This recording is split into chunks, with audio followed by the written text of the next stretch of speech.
have discussed about the Attorney General of India. He is the highest law officer in the country. इसका ये एक constitutional body है क्योंकि इसका जिक्र हमारे कॉन्स्टिट्यूशन में दिया हुआ है. ये article 76 of the Indian constitution में इसका जिक्र है. आर्टिकल 76 पार्ट 5 में यूनियन जहां पर मेंशन है वहां पर आर्टिकल 76 में अटॉर्नी जनरल ऑफ इंडिया के बारे में दिया हुआ है. ये सिर्फ इकलौता आर्टिकल है जो इस अटॉर्नी जनरल की पोस्ट से डील करता है. जैसे अदर कॉन्स्टिट्यूशनल ऑफिसेस हैं, यूनियन पब्लिक सर्विस कमीशन, उनके काफी सारे आर्टिकल है लाइक 315 से 323, लेकिन अटॉर्नी जनरल को सिर्फ आर्टिकल 76 डील करता है. ये हाईएस्ट लॉ ऑफिसर है यूनियन गवर्नमेंट का. अब हम बात करते हैं इसका अपॉइंटमेंट कैसे होता है. तो इसका अपॉइंटमेंट यूनियन गवर्नमेंट करती है, प्रेसिडेंट इसका अपॉइंटमेंट करता है. और इसका अपॉइंटमेंट के लिए दो कंडीशंस हैं. एक तो वो इंडिया का सिटीजन होना चाहिए और दूसरा वो क्वालिफाई होना चाहिए टू बी अ जज ऑफ सुप्रीम कोर्ट. और जज ऑफ सुप्रीम कोर्ट बनने के लिए तीन कंडीशन होती हैं. फर्स्ट, वो हाई कोर्ट में जज हो 5 इयर्स तक. सेकेंड, वो एडवोकेट हो हाई कोर्ट में 10 इयर्स तक. या फिर वो एमिनेंट ज्यूरिस्ट हो प्रेसिडेंट की नजरों में.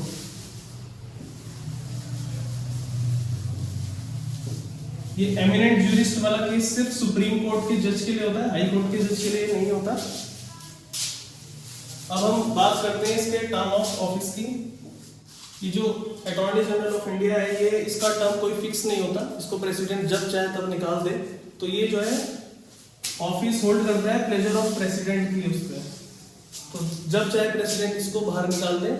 प्रेसिडेंट मतलब union of council of ministers headed by prime minister जब भी प्रेसिडेंट को एडवाइस करेंगे कि ये जो है मतलब अटॉर्नी जनरल ऑफ इंडिया हमारी बात नहीं मान रहा है, या फिर जो भी केस होते हैं जिसमें अटॉर्नी जनरल यूनियन को रिप्रेजेंट करता है, उसमें अगर यूनियन के खिलाफ बोल रहा है तो प्रेसिडेंट चाहे तो इसको रिमूव कर सकता है.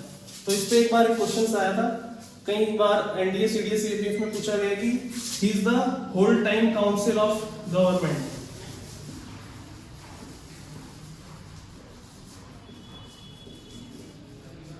तो ऐसा नहीं है, ये होल टाइम काउंसिल नहीं है क्योंकि ये प्लेजर ऑफ प्रेसिडेंट पे ऑफिस होल्ड करता है. तो जब चाहे प्रेसिडेंट इसको बाहर निकाल दे. तो ये इसका कोई फिक्स टर्म नहीं है.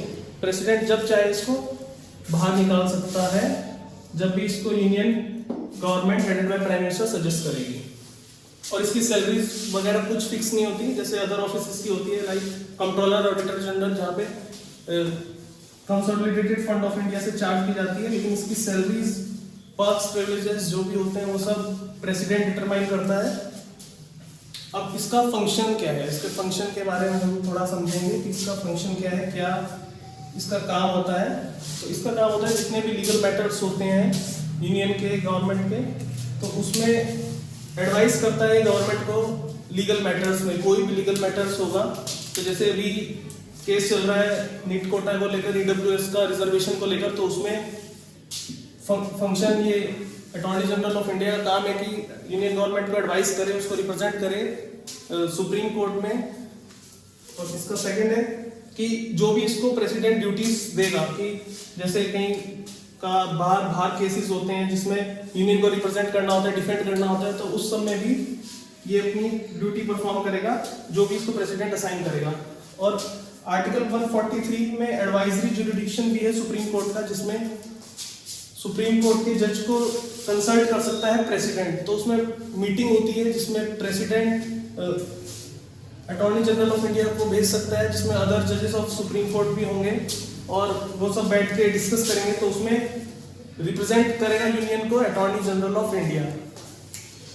सो अब हम पढ़ेंगे इसके राइट्स और लिमिटेशंस के बारे में. ही has the right of audience in all courts in territory of India. ठीक है, तो कोई भी कोर्ट है टेरिटरी के अंदर, वो उसको राइट ऑफ ऑडियंस है. सुप्रीम कोर्ट है, हाई कोर्ट है, या फिर सेशन कोर्ट है, डिस्ट्रिक्ट कोर्ट है, कोई भी कोर्ट है उसमें उसको राइट ऑफ ऑडियंस है. ये किसी भी पार्लियामेंट की मीटिंग में, सिटिंग में, जॉइंट सिटिंग में, और कोई भी कमेटी है उसका मेंबर भी हो सकता है, और उनमें ये राइट टू स्पीक रखता है. बहुत बोल सकता है, उसमें अपने सजेशंस दे सकता है, उनकी प्रोसीडिंग्स में पार्ट ले सकता है, लेकिन ये इसको वोट देने का अधिकार नहीं है। सो ये है, he has the right to speak and take part in both the houses of Parliament, Lok Sabha and Rajya Sabha, but he can't vote. और ये जो जॉइंट सिटिंग होती है आर्टिकल 108 के अंदर, जो प्रेसिडेंट बुलाता है और उसके अंदर भी ये बैठ सकता है, अपने सजेशंस दे सकता है, लेकिन he has not the right to vote. और कोई भी कमिटीज होती हैं, जो कैबिनेटरी कमिटीज होती हैं, उसका भी मेंबर हो सकता है। और एक बात और ध्यान रखना, ये कोई कैबिनेट मिनिस्टर नहीं होता, ये एक इंडिविजुअली पोस्ट है, सो ये कैबिनेट मिनिस्टर नहीं होता। सो कई बार अटॉर्नी जनरल ऑफ इंडिया के पास काफ़ी प्रेशर वाला काम होता है, काफ़ी मतलब बहुत सारे फंक्शंस करने होते हैं इसको, तो ये अकेला नहीं संभाल सकता। इसलिए हमारे गवर्नमेंट के स्ट्रक्चर में ये दो बॉडी और हैं जो इससे सबऑर्डिनेट हैं, अटॉर्नी जनरल ऑफ इंडिया, फिर है सॉलिसिटर जनरल और एडिशनल सॉलिसिटर जनरल। लेकिन जो अटॉर्नी जनरल है ये सिर्फ कॉन्स्टिट्यूशनल बॉडी है, जो कि 76 आर्टिकल में दिया गया है, इसका कहीं भी हमारे कॉन्स्टिट्यूशन में जिक्र नहीं है।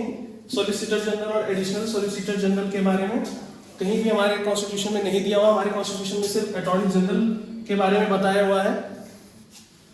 अब हम इसके न्यूमेरिकल्स थोड़ा डिस्कस करेंगे।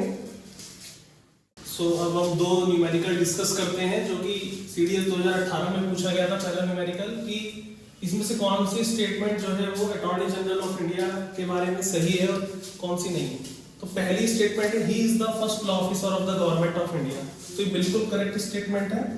ये जब मैंने बताया था आपको कि ये जो है फर्स्ट लॉ ऑफिसर है हमारे यूनियन गवर्नमेंट का, ठीक। सेकंड है कि he is entitled to the privileges of a member of Parliament. ये भी स्टेटमेंट बिल्कुल सही है। इसको जितने भी प्रिविलेजेस होते हैं वो सारे मेंबर ऑफ पार्लियामेंट वाले मिलते हैं, लेकिन इसके पास सिर्फ एक प्रिविलेज नहीं होता कि ये वोट नहीं डाल सकता लोकसभा और राज्यसभा में, वरना ये प्रोसीडिंग में पार्ट ले सकता है, बोल सकता है, सजेशंस दे सकता है, लेकिन ये वोट नहीं डाल सकता। तो he is entitled to the privilege of member of parliament. Third है, he is the whole time counsel for the government.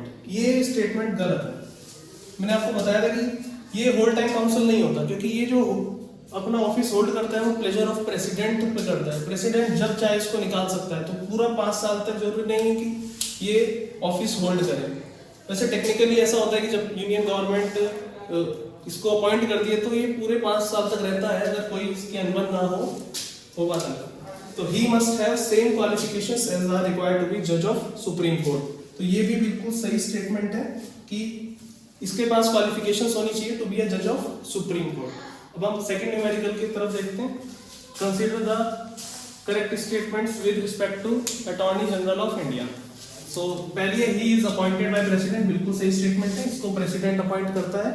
Second है, he must have same qualifications as are required by जज of High Court. ये statement गलत है, क्योंकि यहाँ पे high court का नहीं, सुप्रीम कोर्ट के मेंबर जज बनने के लिए इसके पास क्वालिफिकेशंस होनी चाहिए ना कि हाई कोर्ट। तो ये स्टेटमेंट हो गई गलत। और थर्ड स्टेटमेंट है, he shall have the right of audience in all courts of India. तो ये स्टेटमेंट भी बिल्कुल सही है। इसके पास राइट है कि किसी भी कोर्ट में राइट ऑफ ऑडियंस रखता है।